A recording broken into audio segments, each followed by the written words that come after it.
मैं हूं आपके साथ निशु शर्मा और आप देख रहे हैं हमारा खास बुलेटिन हमारा उत्तर प्रदेश। चलिए शुरुआत करेंगे। उत्तर प्रदेश के मुख्यमंत्री योगी आदित्यनाथ ने तिरंगा यात्रा के दौरान उप मुख्यमंत्री ब्रजेश पाठक, केशव प्रसाद मौर्य और स्कूली छात्रों के साथ उत्साहपूर्वक भाग लिया। यात्रा के दौरान मुख्यमंत्री ने छात्रों और सहकर्मी मंत्रियों के साथ सेल्फी ली, जो देशभक्ति के माहौल और उत्सव की भावना को दर्शाती है। योगी आदित्यनाथ ने कहा कि स्वतंत्रता दिवस केवल एक पर्व नहीं बल्कि देश के प्रति समर्पण और गर्व का अवसर है। उन्होंने युवाओं से तिरंगा यात्रा और हर घर तिरंगा अभियान में सक्रिय भागीदारी निभाने की अपील भी की है।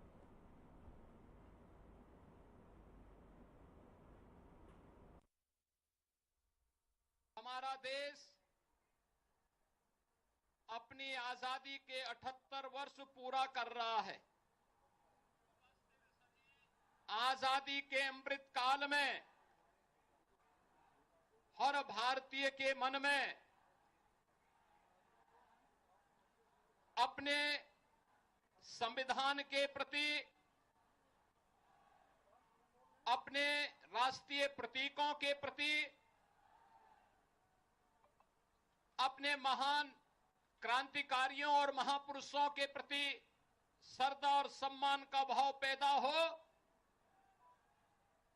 इसे और प्रगाढ़ करने के लिए देश के यशस्वी प्रधानमंत्री जी ने के आह्वान पर पिछले 10 वर्षों के अंदर राष्ट्रीयता का भाव प्रगाढ़ता के साथ हर जन तक, हर घर तक पहुंचे। यह हर घर तिरंगा और तिरंगा यात्रा के माध्यम से हम सब देख रहे हैं। ये तिरंगा यात्रा मात्र यात्रा नहीं है, ये भारत माता के प्रति, भारतीय महापुरुषों के प्रति, अपने क्रांतिकारियों के प्रति, वीर सैनिकों के प्रति हमारी कृतज्ञता भी है। आजादी के पहले समारोह के साथ ही हर गांव में, हर नगर में, हर जनपद में ये तिरंगा यात्रा इस बात का उदाहरण प्रस्तुत कर रहा है।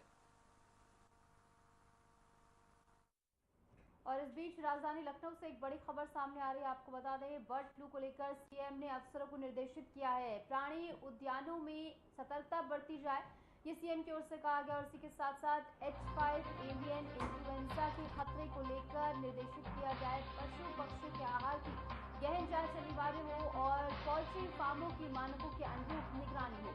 कुल मिलाकर सीएम योगी आदित्यनाथ की ओर से अफसरों को यहाँ पर निर्देशित किया गया है। लखनऊ से ये बड़ी खबर है, जहां बर्ड फ्लू को लेकर सीएम ने अफसरों को निर्देशित किया है, प्राणी उद्यानों में सतर्कता बरती जाए और H5 एवियन इन्फ्लुएंजा के खतरे को लेकर ये निर्देश दिए गए हैं ताकि आने वाले समय में ऐसी स्थिति न बने। फिलहाल पहले से ही स्थिति को काबू में रखने के लिए सीएम ने निर्देशित किया है अफसरों को। और बर्ड फ्लू को लेकर जो खतरा बना हुआ है उसके चलते प्राणी उद्यानों में सतर्कता बरती जाए। H5 एवियन इन्फ्लुएंजा के खतरे के चलते पशु पक्षियों के आहार की जांच की जाए।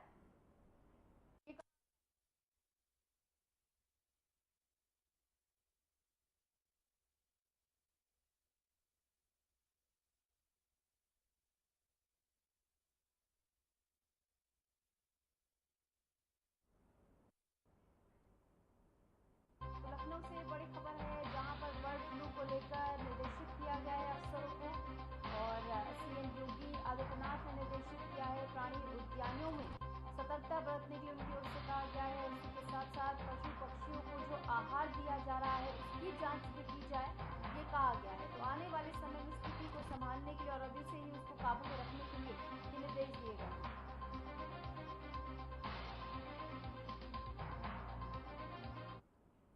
उत्तर प्रदेश विधानसभा में मानसून सत्र का तीसरा दिन आज शुरू हो गया है। आज विधानसभा में विपक्ष और सरकार के बीच गर्मजोशी देखने को मिल सकती है। सदन में यूपी सरकार के विजन डॉक्यूमेंट पर व्यापक चर्चा होगी। इस सत्र के दौरान नॉनस्टॉप बहस के चलते विधानसभा में 24 घंटे की रिकॉर्ड चर्चा होने की संभावना है। अधिकारियों के अनुसार इस बहस में विभिन्न राजनीतिक दलों के प्रतिनिधि भाग लेंगे और प्रदेश के विकास योजनाओं, जनहित के मुद्दों पर विस्तृत विचार विमर्श किया जाएगा। इससे विधानसभा सत्र इतिहास में अपनी एक खास छवि दर्ज कराएगा। और आज का दिन महत्वपूर्ण क्योंकि नॉनस्टॉप चर्चा होने की संभावना है और विकसित भारत विकसित उत्तर प्रदेश के तहत विजन डॉक्यूमेंट जो है वो पेश किया जाएगा 2047 का, कि किस तरीके से उत्तर प्रदेश को एक विकसित राज्य बनाना है। पैसे दे दोगे तो बन जाएगा, अगर पैसे नहीं दिए तो सेंटर नहीं बनेगा। इस तरह का हो रहा है तो हालत ये है उच्च शिक्षा में। लेकिन ये जो नई शिक्षा नीति थी उसने चौपट कर दिया है। पढ़ाई लड़कों को कोई क्लास नहीं लगता, कोई पढ़ाई नहीं होती है, केवल साल भर परीक्षाएं होती। मैंने तो देखा है कि जून के महीने में केवल पूरी साल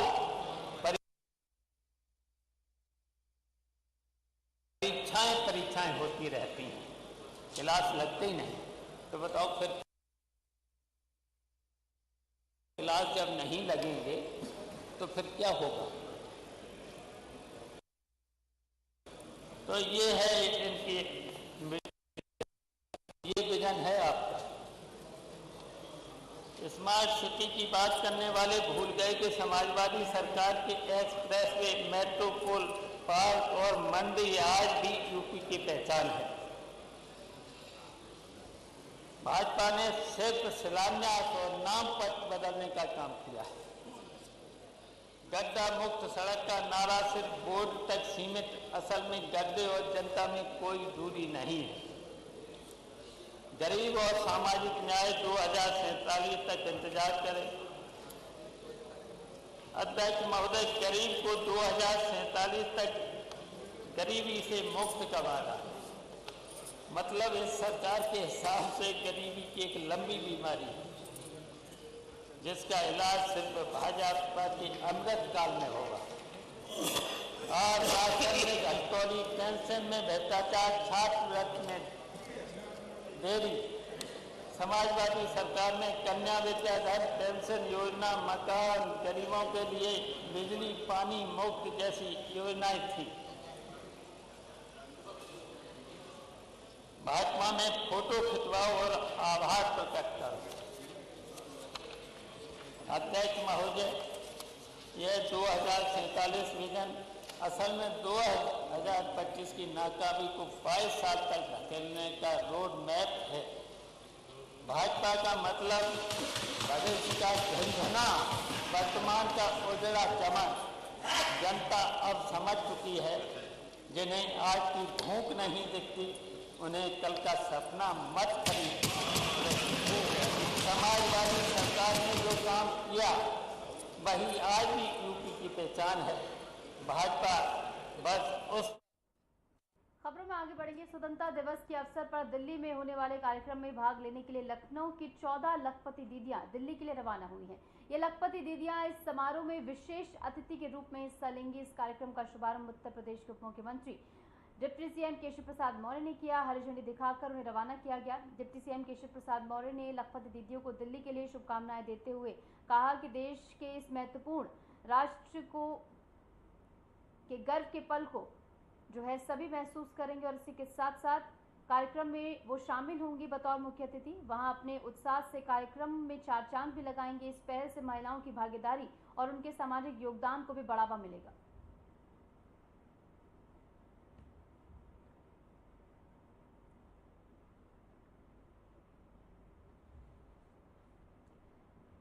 समाजवादी पार्टी के नेता शिवपाल सिंह यादव ने उत्तर प्रदेश सरकार पर सड़कों की खराब हालत और बेरोजगारी जैसे मुद्दे को लेकर कड़ा हमला बोला। उन्होंने कहा कि उत्तर प्रदेश में सड़कें गड्ढों से भरी पड़ी हैं। ये सरकार न तो सड़क की मरम्मत कर पाई है और न ही सिंचाई व्यवस्था और बाढ़ नियंत्रण के काम सही ढंग से कर सकी है। वे कोई भी काम ठीक से नहीं करते, बात उनकी ओर से कही गई है। बेरोजगारी भी इस सरकार के लिए सबसे बड़ी चुनौती बन गई है, जिसे वह खत्म करने में नाकाम साबित हो रही है। शिवपाल सिंह यादव ने प्रदेश सरकार की नीतियों को निष्फल बताते हुए कहा कि आम जनता को मूलभूत सुविधाओं से वंचित रखा जा रहा है। उन्होंने प्रदेश की जनता को बेहतर प्रशासन और विकास के लिए समाजवादी पार्टी को समर्थन देने की अपील भी की है। क्या कुछ कहा गया उनकी ओर से, सुनिए। व्यवस्था करनी थी और ये कह रहे कि पूरी हमने व्यवस्था करी, खाने की और सब चीज की, तो कम से कम पटल पे तो रखें क्या क्या किया है, नाम बताना चाहिए। तमाम कह रहे हैं कि 47 तक की बात इसलिए हो रही, हम रहे चाहे ना रहे, उत्तर प्रदेश आगे बढ़ना चाहिए। अच्छा बताइए, 22 साल में जो आदमी बूढ़े हो जाएंगे, बेरोजगारी देने पाई, तो बुढ़ापे पर क्या उन्हें नौकरी देंगे? सर 24 घंटे हो गए लेकिन फतेहपुर मामले में एक भी गिरफ्तारी नहीं हुई है। देखिए वहाँ का जो जिला अध्यक्ष ने जिसने उकसाया था, वीडियो पर उकसाया, उसकी अभी तक उसका रिपोर्ट में नाम नहीं है।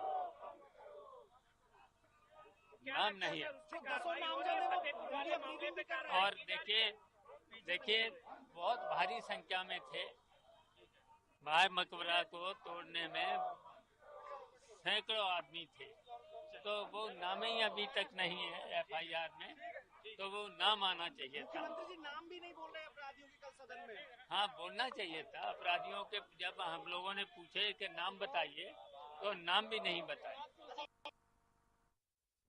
और इस बीच राजधानी लखनऊ से एक बड़ी खबर सामने आ रही है। बता दें कि 6 ठिकानों पर ईडी ने छापा मारा है और इसी के साथ रोहतास प्रोजेक्ट पर 87 FIR दर्ज किए गए। पीयूष परेश रस्तोगी के ठिकानों पर छापेमारी की गई है। लखनऊ से बड़ी खबर है जहां पर 6 ठिकानों पर ईडी ने छापा मारा है।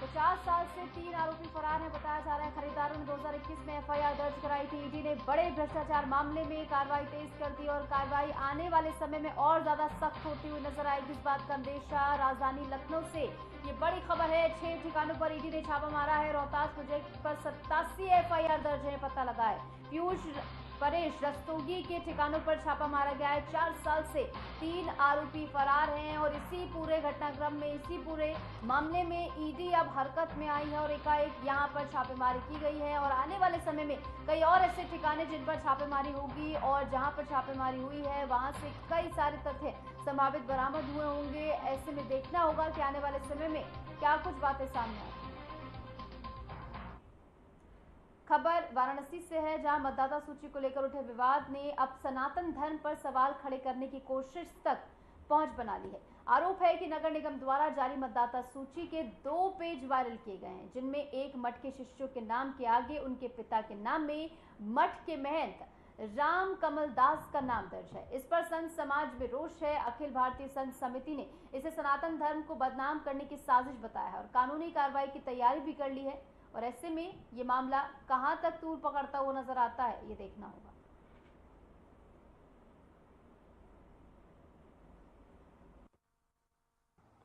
बिहार में SIR और दिल्ली में विपक्षी दलों के चुनाव आयोग के विरुद्ध प्रदर्शनों के बीच एक सुनियोजित षड्यंत्र के तहत सनातन हिंदू धर्म को निशाने पर लिया जा रहा है।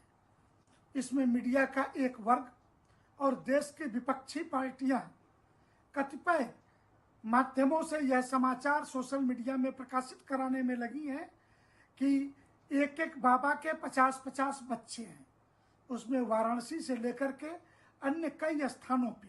तो यह उन्हें पता होना चाहिए कि जब हम अपने माता पिता को छोड़ करके आते हैं तो आश्रमों के अंदर रहने वाले ब्रह्मचारी जो 18 वर्ष से अधिक आयु के हैं, जिनका मतदाता परिचय कार्ड बनेगा, या 18 वर्ष से कम है जिनका आधार कार्ड बनेगा, उनमें पिता के स्थान पे उनके गुरु का नाम ही होता है। यह सनातन हिंदू धर्म की परंपरा है। योगी आदित्यनाथ जी के पिताजी कोई और हैं, परंतु आधार कार्ड में उनके पिता के स्थान पर उनके गुरु का नाम महंत अवैधनाथ जी ही चढ़ा हुआ है। उसी प्रकार हमारे भी गुरु का ही नाम है। और इस देश में लाखों लाखों जो नागा सन्यासी बनते हैं, उनके आचार्य अथवा उस परंपरा के अखाड़े के देवता का नाम उनके पिता के नाम के स्थान पर चढ़ता है। यह एक भद्दा मजाक और मीडिया के एक वर्ग के द्वारा सनातन हिंदू धर्म को बदनाम करने का षड्यंत्र है, जिसको अखिल भारतीय संत समिति कतई बर्दाश्त नहीं करेगी हम कानूनी हलके में इस पर कानूनी कार्यवाही करने पर भी विचार कर रहे हैं। उन सभी के विरुद्ध FIR कराने पर जिन्होंने सनातन हिंदू धर्म और संतों की छवि को नुकसान पहुंचाने का कार्य किया है, इनके विरुद्ध मुकदमा दर्ज कराने से लेकर चुनाव आयोग को भी ज्ञापन देकर के प्रदेशों के अंदर कि इस प्रकार के षड्यंत्र जो सनातन हिंदू धर्म और हिंदू धर्माचार्यों को बदनाम करने के लिए ये षड्यंत्र किए जा रहे हैं, इस पर तत्काल कार्यवाही की मांग अखिल भारतीय संत समिति करती है। बहराइच रामगांव थाना क्षेत्र के पडोहिया गांव में धार्मिक चबूतरे को क्षतिग्रस्त करने का मामला सामने आया है। आरोप है कि अराजक तत्वों ने माहौल खराब करने के इरादे से इस देव स्थल को तोड़ दिया और इस घटना के बाद स्थानीय भाजपा विधायक सुरेश्वर सिंह ने तुरंत बड़ी कार्रवाई करते हुए उनकी मांग के बाद पुलिस ने मुकदमा दर्ज कर 14 आरोपियों को गिरफ्तार कर लिया है। पुलिस ने कहा कि मामले की गहनता से जांच जारी है और सभी आरोपियों पर कानून के अनुसार कार्रवाई की जाएगी। ये घटना स्थानीय लोगों में नाराजगी और चिंता का कारण बनी हुई है। प्रशासन ने क्षेत्र में शांति बनाए रखने के लिए सतर्कता बढ़ा दी है।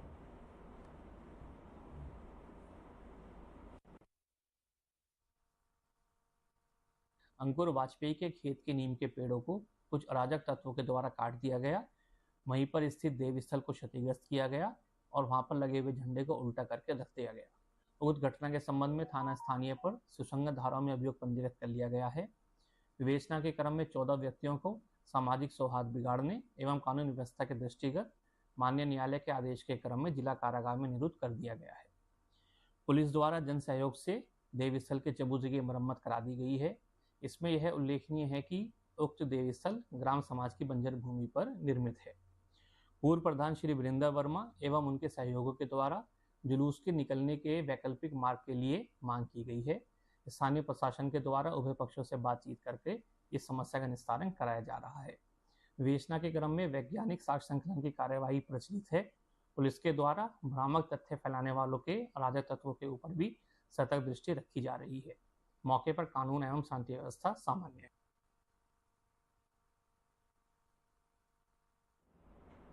उत्तर प्रदेश के एटा जिला निवासी 11 श्रद्धालुओं की राजस्थान के दौसा में दर्दनाक मौत हो गई। बताया जा रहा है कि हादसे में मरने वालों में 4 महिलाएं और 7 बच्चे हैं। सभी खाटू श्याम के दर्शन कर वापस लौट रहे थे और इसी दौरान उनकी पिकअप एक कंटेनर से भिड़ गई। इस हादसे में 10 लोगों की मौके पर ही मौत हो गई और एक ने अस्पताल में दम तोड़ दिया। ये सभी एटा जिले के कोतवाली देहात क्षेत्र के असरौली गांव निवासी बताए जा रहे हैं।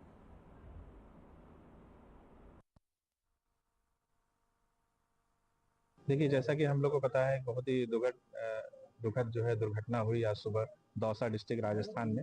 उसमें हमारे जनपद एटा का जो असरौली गांव है, कोतवाली देहात थाना क्षेत्र में पड़ता है। यहाँ से लगभग 40 से 45 लोग 2 पिकअप वैन में गए थे। अभी तक हम लोगों ने 42 लोगों की सूची बना ली है। उस पर और आगे काम चल रहा है। जो अभी तक हम लोग को सूचना प्राप्त हुई है उसमें 11 लोगों की डेथ हुई है। उसमें 7 जो है बच्चे हैं, 4 महिलाएं हैं।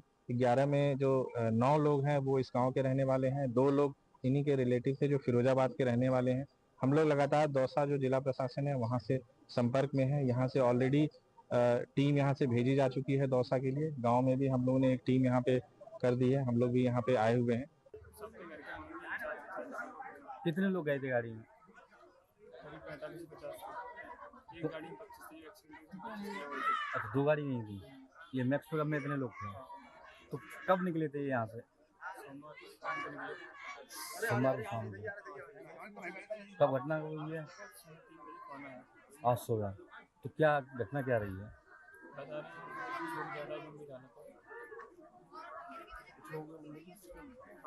हमारे भाई हैं, कुछ चाचा हैं, कुछ भाई हैं, कुछ भाई बहन। कितने लोग गए थे परिवार से? 50 लोग सब लोग 10 तारीख को लेकर हैं शाम को ये। अच्छा। खाटू शाम की यात्रा करने के लिए लौट के समय आ रहे थे। पल्ले थे ओवरटेक मारा था। पल्ले से ट्रक वाले ने ट्रक एक्सीडेंट हो गया है जिसमें कुछ 11 लोगों की वो हो गई है मृत्यु हो गई। इसमें से कुछ बच्चे हैं, कुछ महिलाएं हैं, कुछ वैसे लोग हैं। बाद में आधे बच्चे हैं, लोग बेकार ले गए। तो ये लोग जो थे 2 गाड़ियों में थे? हाँ, 2 गाड़ी की थी पिकअप। दोनों पिकअप थी? गाँव की गाड़ी थी? ये सूचना मिली है आज सुबह 3 बजे। इस बीच हमारे समाज संवाददाता योगेश जुड़ गए हैं ज़्यादा जानकारी के साथ। योगेश, ये हादसा जो है बेहद दर्दनाक रहा। फिलहाल क्या कुछ प्रशासनिक कार्रवाई में सामने आया? क्या कुछ असल कारण इस हादसे का रहा?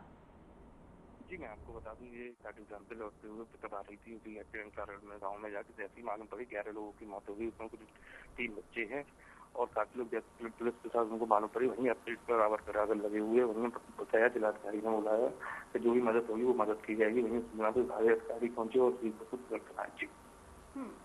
और कितने लोग इस हादसे में घायल हुए, कैसी हालत बनी हुई उनकी? 9 लोगों की बताई जा रही है गंभीर हालत है, मगर अभी तक कोई अपडेट नहीं आ पाई है वहाँ से। क्या जिला प्रशासन लगातार वहाँ के प्रशासन से कॉन्टेक्ट में है। ठीक है, बहुत बहुत शुक्रिया, आप जुड़े हमारे साथ, तमाम जानकारी आपने साझा की। खबर हापुड़ से है, जहां गढ़गंगा नदी में डॉल्फिन देखने का आकर्षण बढ़ता जा रहा है। हाल ही में बहादुरगढ़ के पुष्पावती पूठ गांव के पास डॉल्फिन दिखाई दी, जिससे आसपास के लोग उत्साहित हो उठे। स्थानीय लोग और पर्यटक अब डॉल्फिन को नजदीक से देखने के लिए गढ़गंगा के इस हिस्से की ओर बढ़ रहे हैं। डॉल्फिन की मौजूदगी ने यहाँ के पर्यटन स्थल को और भी ज्यादा आकर्षक बना दिया है। विशेषज्ञों के अनुसार गढ़गंगा में डॉल्फिन की संख्या बढ़ने से ये नदी जैव विविधता और पारिस्थितिकी के लिए भी महत्वपूर्ण साबित हो रही है। स्थानीय प्रशासन ने पर्यटकों और निवासियों से अपील की है कि वे डॉल्फिन और नदी के प्राकृतिक संसाधनों की सुरक्षा का ध्यान रखें।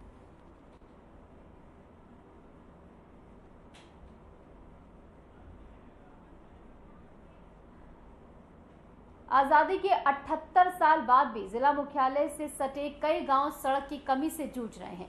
रॉबर्ट्सगंज ब्लॉक क्षेत्र के भरहिया और नई राजस्व गांव को जोड़ने वाली सड़क वर्षों से खस्ता हाल है। महज 5 से 6 किलोमीटर की दूरी होने के बावजूद सड़क इतनी ज्यादा बदहाल है कि पैदल चलना भी ग्रामीणों के लिए मुश्किल हो गया है। हाल ही में इसी टूटी फूटी सड़क पर एक बीमार अधेड़ बबन सिंह की मौत हो गई थी, क्योंकि समय पर एम्बुलेंस गांव तक नहीं पहुंच पाई। इस घटना से ग्रामीणों में गुस्सा फैल गया और उन्होंने कलेक्ट्रेट परिसर में प्रदर्शन कर पक्की सड़क निर्माण की मांग करते हुए अधिकारियों को ज्ञापन सौंपा।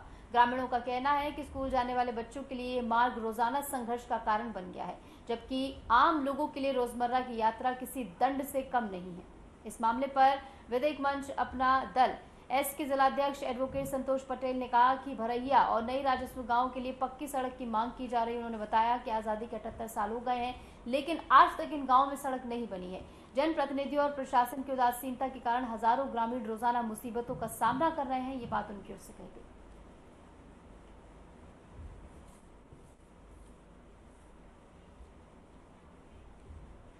स्वतंत्रता दिवस के अवसर पर 15 अगस्त को आयोजित होने वाली परेड की फुल ड्रेस रिहर्सल विधानसभा के बाहर संपन्न हुई। इस रिहर्सल में सुरक्षा बलों और अन्य प्रतिभागियों ने परेड की तैयारी पूरी तरह से सुनिश्चित की। परेड के मुख्य आकर्षण के रूप में हेलीकॉप्टर से पुष्प वर्षा भी की जाएगी, जो समारोह में उपस्थित दर्शकों के लिए खास आकर्षण का केंद्र बनेगी। अधिकारियों ने रिहर्सल के दौरान परेड की तैयारी और समन्वय की समीक्षा की, ताकि 15 अगस्त को कार्यक्रम सुचारू और भव्य रूप संपन्न हो सके। स्कूली बच्चों और सांस्कृतिक दलों की सहभागिता होगी, जिससे स्वतंत्रता दिवस का उत्सव और भी भव्य रूप से मनाया जाएगा।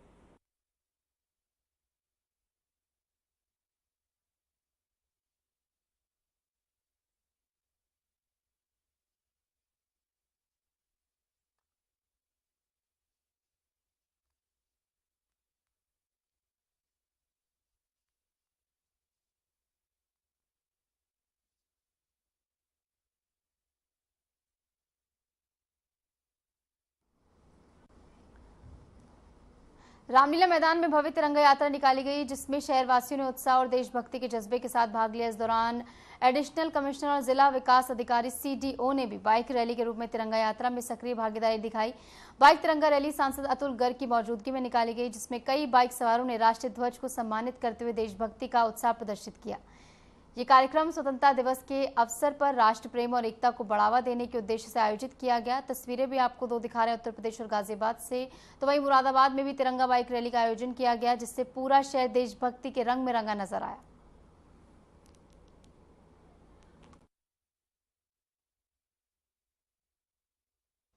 और फिलहाल के लिए हमारे इस खास बुलेटिन में इतना ही। नमस्कार।